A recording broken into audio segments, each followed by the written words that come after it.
You are listening to the Pregnancy Podcast with Vanessa Merton. Hello. Thank you for tuning into the Pregnancy Podcast. Today's episode is not the most glamorous topic, but something that is so common during pregnancy. About 1 in 3 pregnant women experiences constipation, and it becomes even more common after you have your baby. It can be uncomfortable, sometimes painful, and a source of real frustration when you're already dealing with so much else. The good news is that there are many safe, evidence-based ways to find relief. In today's episode, I will walk through why constipation happens during pregnancy, what research actually supports different methods, and how to navigate everything from fiber and hydration to probiotics, magnesium, and over-the-counter medications. Learn which foods have the strongest evidence for getting things moving and what doctors recommend as the laxative of choice, plus how to manage the particular challenges of constipation after you have your baby. You can find the full article and all of the resources for this episode at pregnancypodcast.com/constipation. As with so many topics, the internet is full of conflicting advice on what actually helps constipation. In today's episode, I sorted through all of the evidence for you so that you don't have to. If you want more deep dives like this one on every topic you can think of, Pregnancy Podcast Premium members get access to hundreds of episodes, all ad-free. Check it out at pregnancypodcast.com/premium. I love VTech because they actually build innovative products to help make your parenting journey easier. The VTech V-Hush stroller rocker gently rocks your baby's stroller or crib for you, helping them sleep more peacefully wherever you are. With a rechargeable battery, an amber nightlight, and calming sounds built in, you can soothe your baby to sleep anywhere. Save 20% with the code VTPodcast20 and check it out at pregnancypodcast.com/stroller rocker. 8 Sheep Organics makes amazing 100% clean, natural pregnancy products. From skincare to treating common symptoms like stretch marks with clinically proven ingredients, 8 Sheep Organics has you covered. Every product comes with a 100-day happiness guarantee. Try it risk-free, and if you're not 100% happy with your purchase, simply send them an email and they'll get you a refund, no questions asked. Check out 8 Sheep Organics and save 10% when you go to pregnancypodcast.com/8sheep. Constipation during pregnancy can creep in pretty suddenly. You may have been completely regular before, and then all of a sudden you are uncomfortable, bloated, and dreading the next bathroom trip. If you're dealing with this, you are not alone. Constipation is one of the most common symptoms, and it can be manageable once you know what to do. Being constipated means that you have difficult or infrequent bowel movements, hard stools, or pain or discomfort when you go. It can make an already very demanding time in your life even more exhausting. But like so many pregnancy issues, this one is temporary. And there are safe, effective options to help you find relief, and we'll walk through all of that in this episode. A systematic review and meta-analysis of 13 studies reported that about 32% of pregnant women experience constipation. It does differ by trimester. The prevalence in the first trimester is about 21%. That increases to 34% in the second trimester, and then goes slightly down to 30% in the third trimester. The second trimester is typically when constipation peaks, likely because of hormonal changes. Those are in full swing, and your growing uterus is starting to put pressure on your digestive tract. Unlike a lot of pregnancy symptoms, constipation doesn't always disappear once your baby's born. There's a different set of factors that come into play in the postpartum period: hormonal shifts, recovery from birth, and that can either keep constipation going or bring it back. So we will cover that in more detail later in this episode. For now, I just want you to know that this is common. One study found that 52% of postpartum women experienced constipation. There's a lot of changes in your body that contribute to the symptom during pregnancy, and understanding these can help you target the right solutions. Early on, your body produces more progesterone that relaxes your smooth muscles, which includes the smooth muscle lining in your digestive tract. As digestion slows, your body has more time to pull nutrients from your food. That's great for your baby because they need lots of nutrients to grow, but the trade-off is that slower transit can lead to constipation. Another thing that can contribute is increased levels of iron. During pregnancy, you need more iron. You need to support the 45% increase in your blood volume. You're supporting your placenta, your growing baby. Prenatal vitamins typically contain more iron than a standard multivitamin. If you are also on a separate iron supplement, you may find yourself constipated, so that's worth a conversation with your doctor or midwife about how much iron you're actually taking. Then later in your pregnancy, as your uterus grows, it's putting physical pressure on your digestive tract and your rectum. And that mechanical change can make things even slower and more uncomfortable. Then on top of all of these physical changes, there's lifestyle factors that often come with pregnancy. You may be moving less because of fatigue or physical discomfort. Nausea or morning sickness early in pregnancy can limit what you're eating or limit your fluid intake. One study identified several independent risk factors for pregnancy constipation. It included sedentary lifestyle, low fiber intake, low fluid intake, and a history of constipation before pregnancy. None of these are surprising, but they do point to what we have the most control over. Every major guideline, including the American College of Obstetricians and Gynecologists and the American Gastroenterological Association, agrees that the first line of defense for constipation is diet and lifestyle changes. Medications would come second. That doesn't mean medications are off limits. It just means that simple changes are often effective, safer, and then tend to address the root issue rather than just treating the symptom. The very first thing you should be doing is eating more fiber. This is the single most impactful change that most people can make. Fiber comes in two forms. Soluble fiber dissolves in water. This forms a gel that helps soften stool. It's found in foods like oats, beans, apples, and citrus fruits.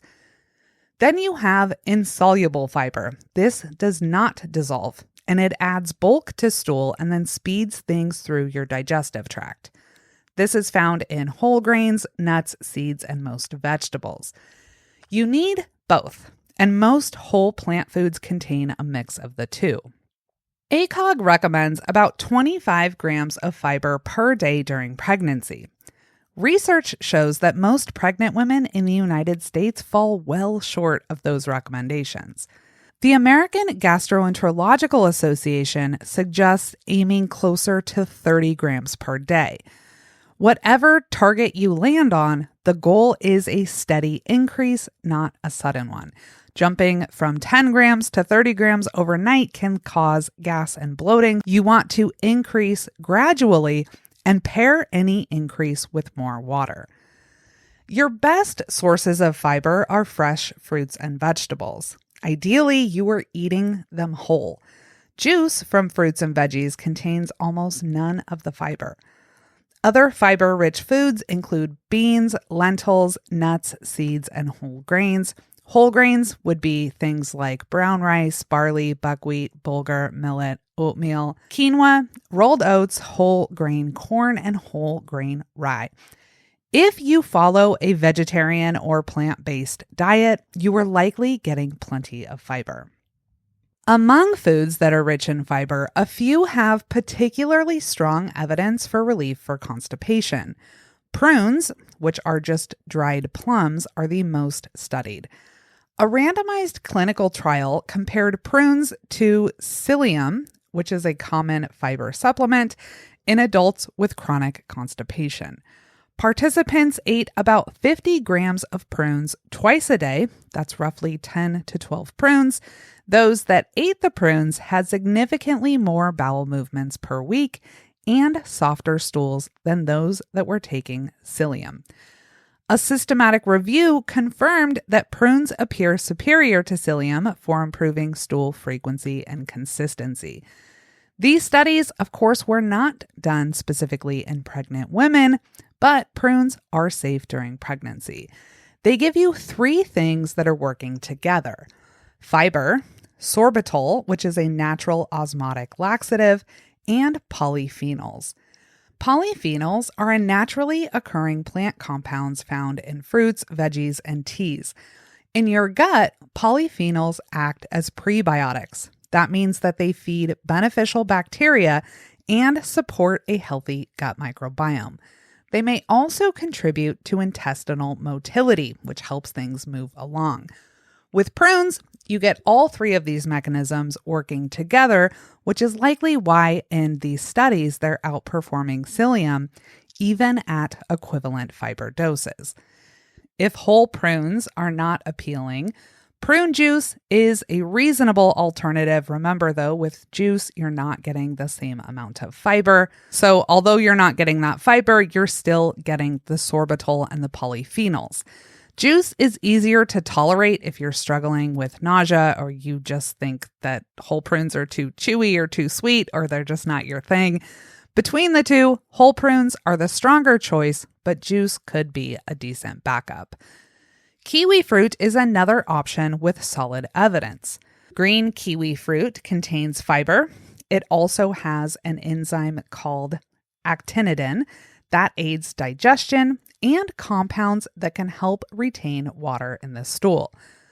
A clinical trial compared green kiwi fruit, prunes, and psyllium in 79 adults with chronic constipation. All 3 improved bowel frequency, but the kiwi fruit and prunes both outperformed psyllium for stool consistency. And of the 3, kiwi fruit was the best tolerated. Most studies that are looking at this, participants are eating 2 kiwis a day, which may be much easier than 10 to 12 prunes. Other foods that can help: remember whole fruits and vegetables, things like pears, apples with the skin on, berries, figs, also oats. Chia seeds are especially useful because they absorb water and they form a gel that can help soften your stool. You could just throw a tablespoon or 2 a day into yogurt, oatmeal, a smoothie. That could be an easy solution. Another thing that may have come to mind for fiber is flaxseed. That is a high fiber food that works similarly, but there are some cautions during pregnancy. Flaxseed contains compounds called lignans. These are phytoestrogens that can mimic estrogen in the body. Animal research has shown hormonal effects in offspring from maternal flaxseed consumption during pregnancy. And the National Center for Complementary and Integrative Health, that's part of the NIH, does note that little is known about whether flaxseed is safe during pregnancy. If you're looking for a high fiber seed to help with constipation, chia seeds offer the same water absorbing benefit without the question about phytoestrogen. If you are eating flaxseed regularly and you want to continue that, it's worth mentioning to your doctor or midwife so that you can determine whether or not that makes sense to continue. With all this talk about fiber, it only works well if you're drinking enough water.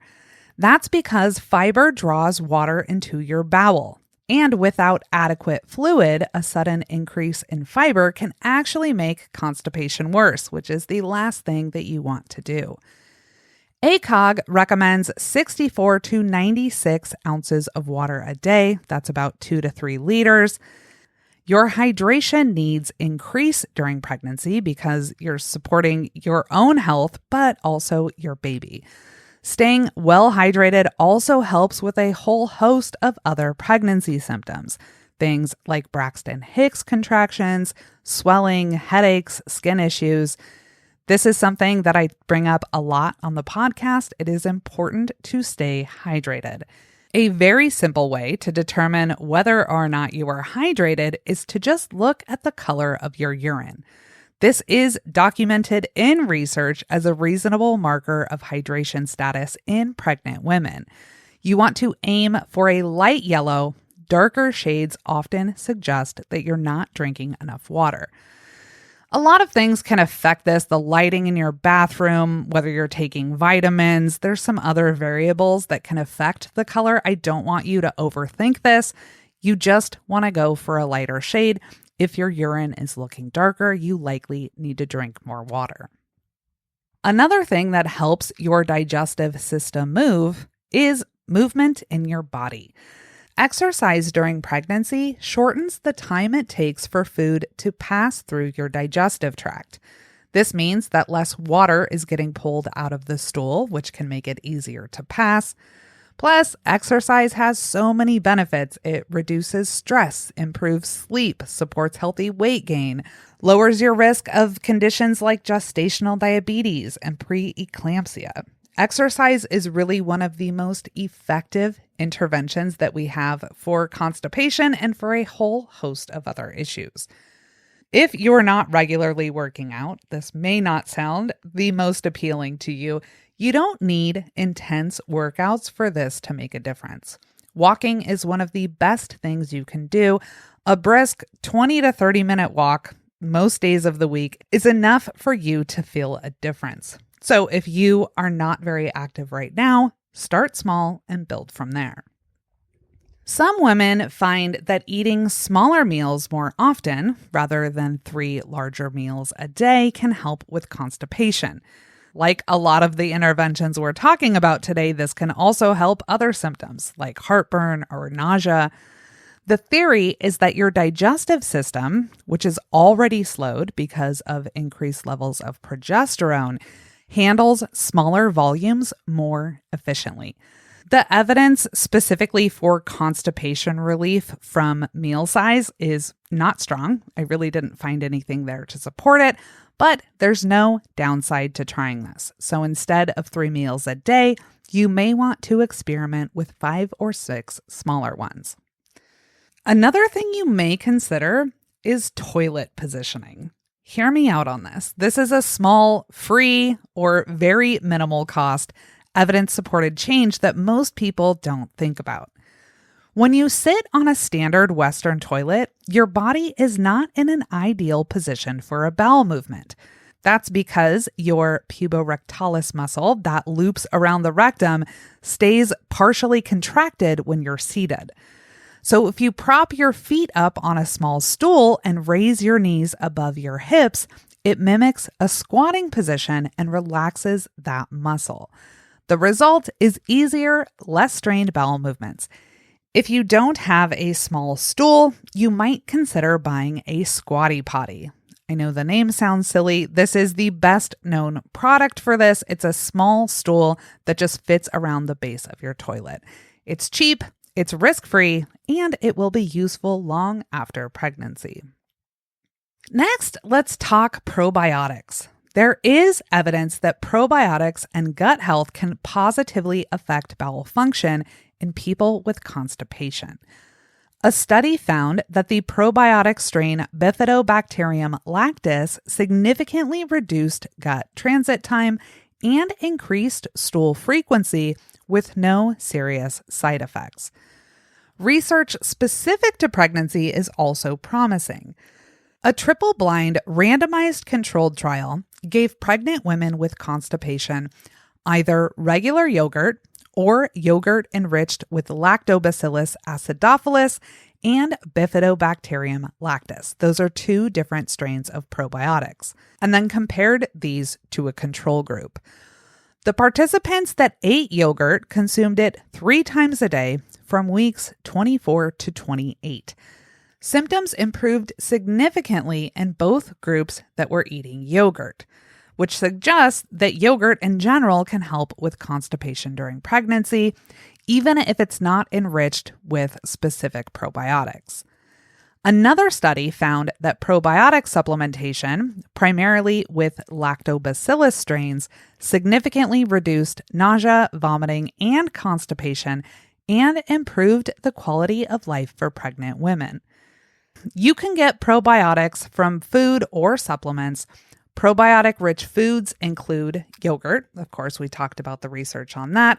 Also, things like kefir, kombucha, sauerkraut, kimchi, miso, and natto.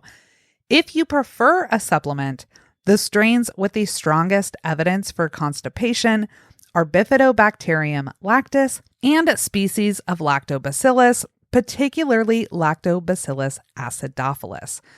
Most broad-spectrum probiotics will contain both of these. If you simply want a recommendation here, I will link to my favorite probiotic in the article for this episode. Next, we're going to talk about magnesium and some other interventions, as well as over-the-counter medications. Before we do that, I want to thank the sponsors that have supported this episode. A lot of companies offer exclusive discounts for pregnancy podcast listeners, and you can always see discounts and promo codes at pregnancypodcast.com/resources. Thank you to VTech for their support. VTech is the #1 baby monitor brand in North America. And beyond baby monitors, they build innovative products to help make your parenting journey easier. One of those that I'm a huge fan of is the VTech V-Hush stroller rocker. This is a portable device that uses a gentle mechanical rocking motion to soothe your baby in their stroller or their crib so that they can fall asleep and stay asleep even when you're on the go. The universal mounting system makes it easy to secure to almost any stroller or crib, and with 3 adjustable motion levels, you can choose the perfect speed to calm your baby. VTech also packed in thoughtful details like a built-in amber nightlight, a rechargeable battery, soothing sounds, white noise, and lullabies. Soothe your baby to sleep anywhere with the VTech V-Hush stroller rocker. Save 20% with the code VTPodcast20 and check it out at pregnancypodcast.com/stroller rocker. Let's get back to today's episode. Magnesium is a mineral that supports hundreds of processes in your body, and it can also help relieve constipation. Magnesium draws water into your intestines, which softens stool and makes it easier to pass. This osmotic effect is the primary reason that magnesium helps with constipation. There are several forms of magnesium, and they behave differently in your body. Magnesium glycinate is bound to the amino acid glycine. This is highly absorbable. It's gentle on the stomach. It's often recommended for sleep, relaxation, muscle cramps. Its laxative effect is mild. So if your main goal is relief from constipation, this may not be the strongest choice of magnesium. On the other hand, if you're looking for broad magnesium benefits without a dramatic bowel effect, glycinate could be a good choice. Then you have magnesium citrate. This has a stronger laxative effect because it draws more water into the intestines. As a result, it's more effective for constipation, but it can also cause loose stools or diarrhea if the dose is too high. You also have magnesium hydroxide. This is the active ingredient in milk of magnesia. This is a saline laxative that works quickly. It's generally considered safe for occasional use during pregnancy, but this should not be used routinely or long term. Magnesium oxide is commonly found in supplements. This is often also used as a laxative, although it's less bioavailable for general magnesium needs.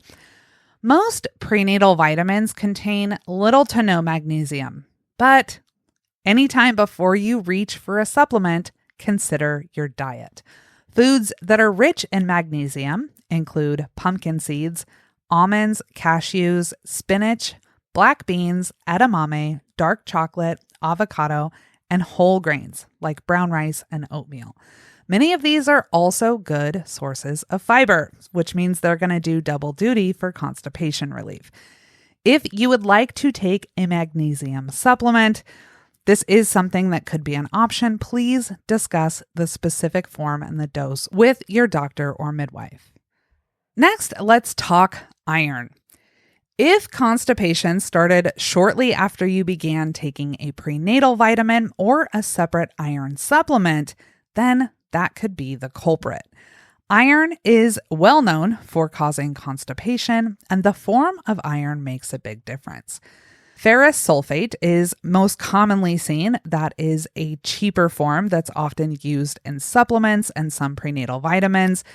This is also the form most associated with constipation and other gastrointestinal side effects. There are more gentle alternatives like ferrous biglycinate, sometimes called chelated iron. That's bound to an amino acid, so it tends to cause far fewer digestive issues. There's also carbonyl iron and heme iron polypeptides, so there's a lot of options that can be easier on the stomach.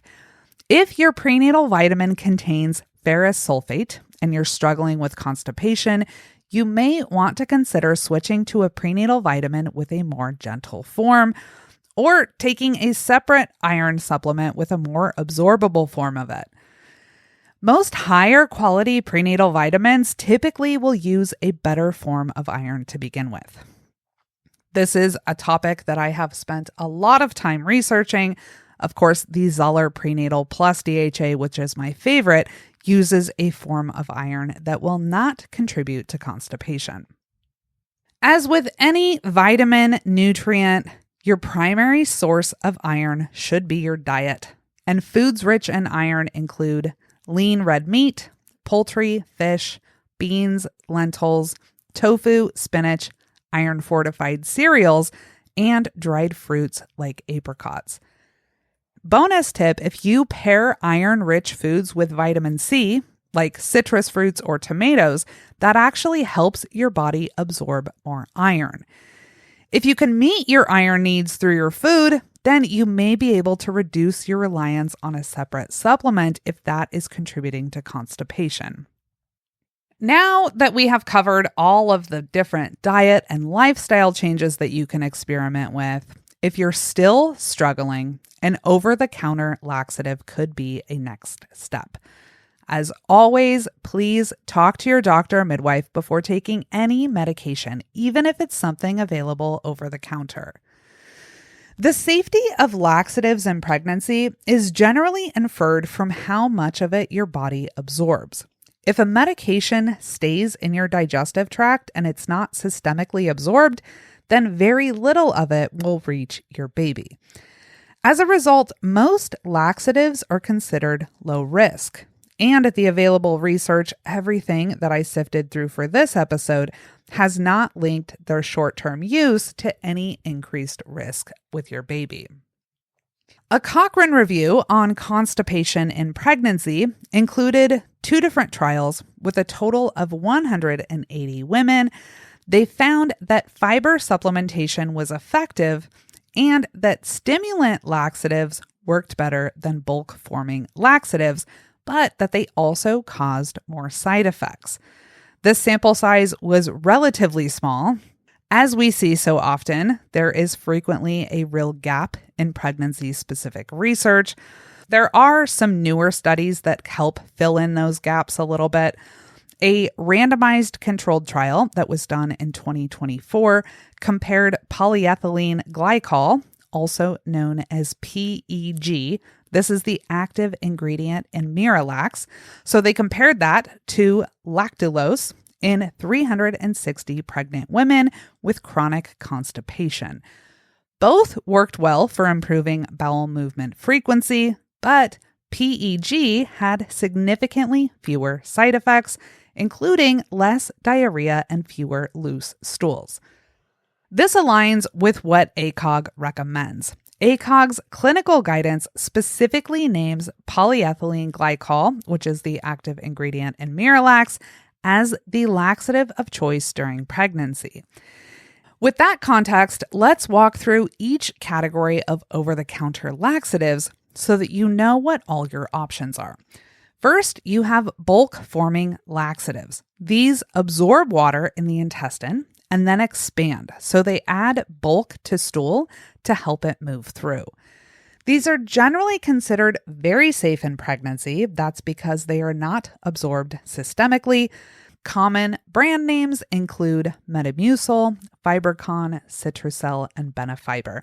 The active ingredient may be psyllium, polycarbophyll, methylcellulose, or wheat dextrin.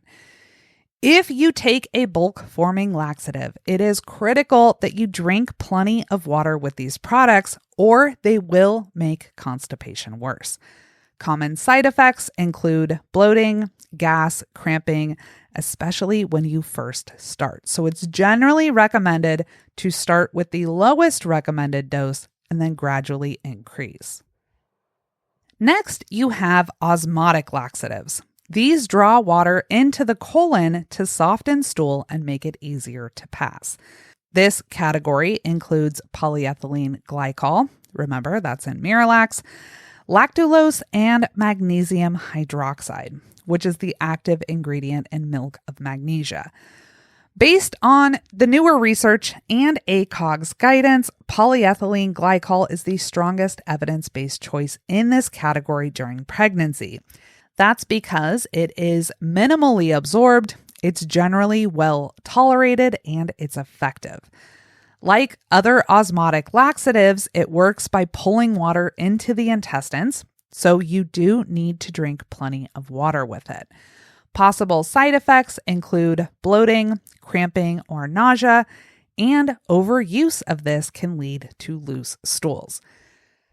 There are also stool softeners. These add moisture to stool, which, of course, as the name implies, will make it softer.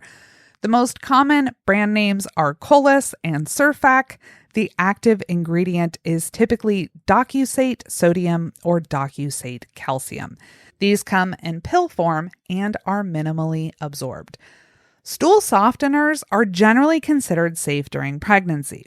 In addition, they're often recommended postpartum, especially if you had a perennial tear and episiotomy or a cesarean birth.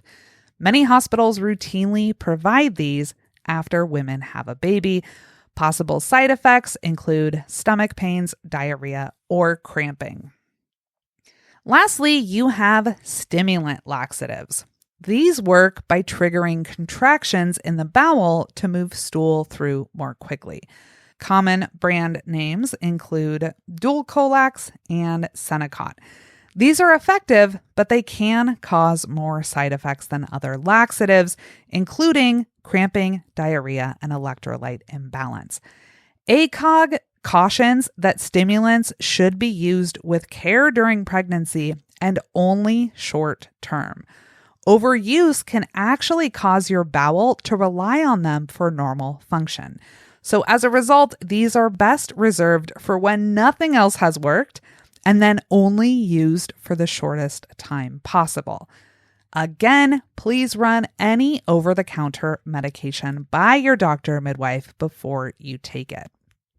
One thing I just want to briefly touch on here is constipation and hemorrhoids are closely connected, both during pregnancy and after you have your baby. If you are straining with hard stools, that's one of the biggest contributors to developing hemorrhoids. And hemorrhoids can make an already uncomfortable bowel movement even worse. As a result, if you're managing constipation, that's one of the best things you can do to prevent hemorrhoids from developing or from getting worse. If you are dealing with hemorrhoids, of course, there is a complete episode of the podcast that does a deep dive into everything you need to know on that topic. Now let's talk about constipation after birth. Unlike most pregnancy symptoms, constipation does not automatically resolve once your baby arrives. I know, probably not the news you wanted to hear. About half of women postpartum experience constipation. Several factors contribute to this. Your hormones are still shifting. You have had significant physical changes to your pelvic floor, your abdomen, your digestive organs. If you had a vaginal birth, your perineum may be healing from a tear or an episiotomy. You may have stitches, and the thought of pushing for a bowel movement can be very anxiety-inducing. If you had a cesarean, that surgery plus opioid pain medications often slow the digestive system significantly. And research shows that postpartum constipation is more common after a cesarean than after a vaginal birth. A Cochrane review on preventing postpartum constipation included 5 trials with over 1,200 women. The review found limited high-quality evidence overall. Most hospitals routinely offer stool softeners after delivery because they're considered safe, they are minimally absorbed, and they can make that first bowel movement easier. There's also a few practical things that can make that first postpartum bowel movement a little less intimidating. You've heard it a lot in this episode. Please drink plenty of water, especially when you're breastfeeding. You have increased hydration requirements. You can always take a stool softener if this is offered or recommended, or you can request it from your doctor or midwife. When you feel the urge that you need to go, do not put it off, even if it seems like a scary thing to do, even if you're intimidated to go to the bathroom, because waiting is actually going to make it more difficult. And you can also use a small stool or a squatty potty to get into a better position. If you had a vaginal tear or an episiotomy, if you have stitches, you can also press a clean pad against your perineum when you are going number 2 to provide some counter pressure and reduce some of that anxiety about straining. A lot of women are so nervous to have that first postpartum bowel movement. I can attest to that in both of my pregnancies. And really, it is almost always much less of a big deal than you expect. And the longer that you put it off, the worse it will be. Most constipation during pregnancy and postpartum is uncomfortable, but it's not dangerous. And a lot of it can be resolved with the interventions that we talked about in today's episode. Talk to your doctor or midwife. They can help you figure out what's going on. They can rule out complications and help you figure out a treatment plan that works. Constipation is often dismissed as a minor annoyance, but for anyone that's dealt with this can significantly affect your quality of life during a time when you're already dealing with so many other things. You deserve relief, and you should not feel like you have to suffer through this. There are a handful of situations where you should reach out to your care provider. These include things like severe abdominal pain that's not typical pregnancy discomfort, if you have blood in your stool, constipation that persists despite multiple interventions, if you are unable to pass stool, or any symptoms that worry you. And then when you are postpartum, after you have your baby, if you have not had a bowel movement within about 3 to 4 days of delivery, check with your care provider on what they recommend for that. Then you should definitely check in with them. Constipation during pregnancy is common, but it's also very manageable. And you have a lot of options. We talked about so many things in today's episode. The most important thing is start somewhere rather than just suffer through it. And you can always talk to your doctor or midwife about what treatment options make the most sense for you, especially if the things that you were trying are not working. To recap today's episode, we talked about how common constipation is during pregnancy and postpartum, went through why it happens, and covered a full range of evidence-based strategies to find relief. starting with diet and lifestyle changes, things like increasing fiber, eating prunes or kiwis, staying hydrated, exercising, eating smaller meals, even the position that you're in when you're sitting on your toilet. I also covered probiotics. We talked about magnesium and iron, and then walked through all of the categories of over-the-counter laxatives. Then we wrapped up the episode with when to call your doctor or midwife. I would like to thank you for tuning into the Pregnancy Podcast today. I hope that you find this episode helpful.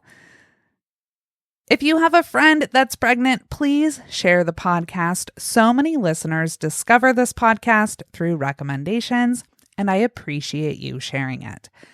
As always, you can reach me, Vanessa, at pregnancypodcast.com.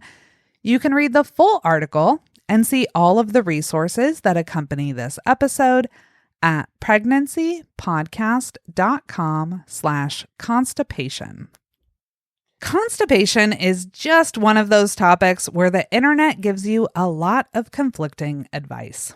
If you appreciated having all of the evidence in one place today, there are hundreds more episodes just like this one, covering everything from nutrition to labor prep to postpartum recovery. Pregnancy Podcast Premium members get access to all of that, completely ad-free. It's hundreds of episodes with evidence-based information that you will not find anywhere else. Check it out at pregnancypodcast.com/premium.